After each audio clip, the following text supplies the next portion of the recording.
Io personalmente ero al lavoro, mi è arrivato un messaggio più o meno sulle 2 da mia mamma, dicendomi che appunto la Vagna aveva avuto un arresto cardiaco e, e che la stavano portando in ospedale. Quindi ho avvisato al lavoro, sono andato in ospedale.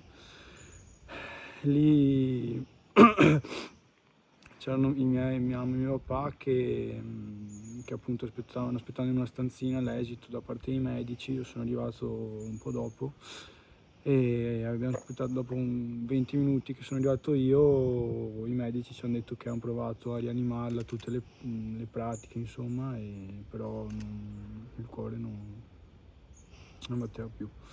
Questo verso che ora?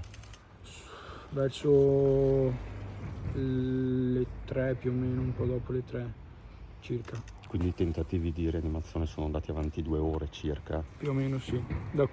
Sì, perché è successo attorno all'una e sì, ce l'hanno detto sì, un po' dopo le 3, quindi più o meno sì, 2 ore, suppongo. E Vania si stava allenando come sempre, faceva Sì, Pilates, sì, era il faceva bambù. Pilates come ogni settimana, insomma, solito come ogni settimana, routine normalissima. Che la descrivono tutti come una ragazza molto solare, energica e attiva. Sì, sì, sì, assolutamente, assolutamente, sempre col sorriso e veramente non ho parole, non ho parole.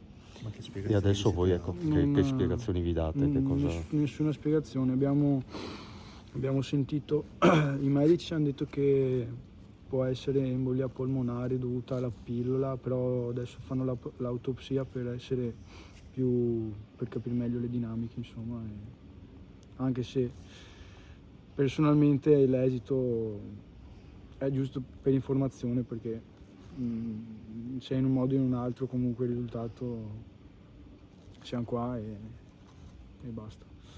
Diciamo che non ve la restituisce. No, per niente, nessuno.